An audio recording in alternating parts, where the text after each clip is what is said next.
Brian, tell us about John 3:16 Ministries. John 3:16 Ministries is a spiritual boot camp for men with addictions. We've been there for 8 years. We currently have 70 residents. They're all voluntarily there. None of them are made to come. So if they want help, we want to offer help. We're a refuge. Absolutely. Now, Brian, how does John 3:16 Ministries accomplish their objectives? Well, we have several interview processes. That it usually takes 2 to 4 times of meeting on Sundays. They have to come to a Sunday service, and then we talk to them afterwards. And if we can pick up in them that they're sick and tired of being sick and tired of being an alcoholic or drug addict, then they may say that their vessel's broken and they want to be fixed. Then through God's Word, we show them how they can be fixed and set free of their addictions. In regards to the residents that you take in, are there any qualifications or requirements that they must meet before you take them? Well, we try to sense that they'll stay. Not just come to get their wife off their back, or their boss says if you don't get some help, you're going to lose your job. I mean, they really want a life change. They really want a whole new life. And that takes time. That's where the 6 months to a year comes in. And even though we can't make them stay, but if they can convince us that they will stay, I mean, that's a biggie right there.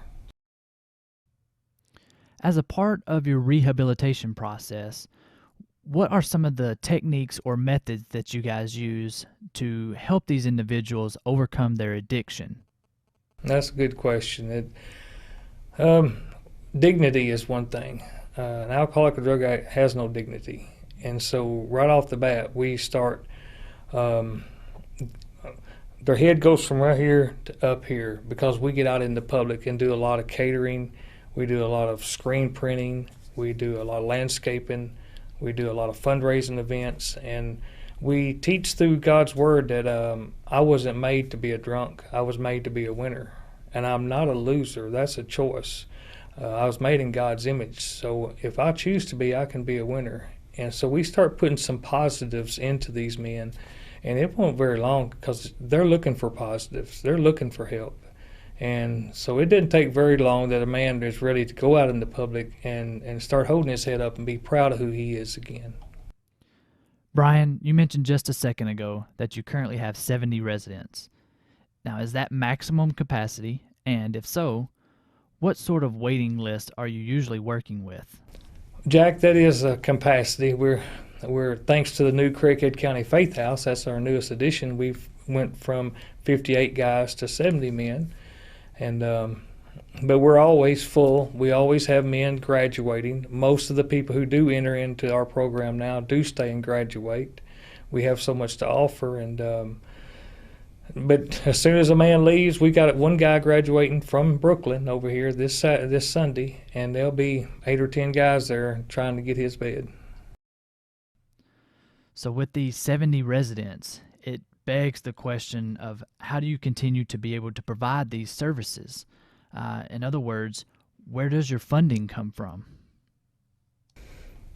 Well, I'm going to say it comes from God, but now it trickles down. He don't expect me to sit on my blessed assurance and run to the mailbox and get it, Jack. We do a multi of things to bring in the funds. We have fundraisers. We go to churches and speak. Many churches helps us. Like I said, we cater. We screen print. We offer our services a lot of different places, and people will willingly give to help us to go. And we figure $33 a day per man. We cook 3 meals a day. They live like kings out there, and that comes up to $844,000 a year with 70 men. But we don't get on food stamps. We don't take any government funding, state funding. They got their hands full of everything as it is.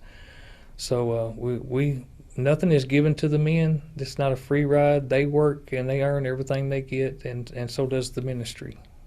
If someone is interested in getting involved or donating, how would they go about doing that? Well, we have some fundraisers around different times of the year. You might get involved when one of them come around. Like I said, many churches, a lot of people probably supporting us don't even realize it because their church is supporting us. We have a web page that they can get a hold of us through, our phone number.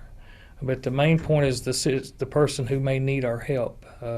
God makes sure we get everything took care of, Jack. He owns all the cattle. The money's, we always have what we need.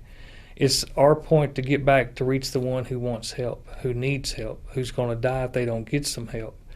That's the big reason why I know that y'all have let us come on TV today, is that we're a place in Charlotte, Arkansas, 1 hour drive, which is just the right distance from Jonesboro, because you don't want them to have to get a bicycle and ride home. There's a little distance there, and just right over the hills. And we're a refuge that offers hope. And if you have an alcoholic or a drug addict in your family, you need hope. And Christ is the hope. Brian, if someone is struggling with this addiction and they're willing and ready to change, who do they contact? They contact us at John 3:16 Ministries. Our phone number is 870-799-2525. And I'm going to go ahead and throw one of our best friends in Jonesboro, Harold Perrin. We love him. He's been so good to us. He knows how to get a hold of me. So many people around, so many of these churches here support us. And through your TV station right here, I hope y'all will put our webpage and phone number up. And they'll be calling you too and saying, how do I get hold of that man? What's the web address for your website? It's www.john316ministry.com. Well, Brian, again, thank you for coming in today. You have an amazing program that does a lot of good things for men in this community, and we greatly appreciate what you and your organization do. We appreciate you too, Jack. Thanks.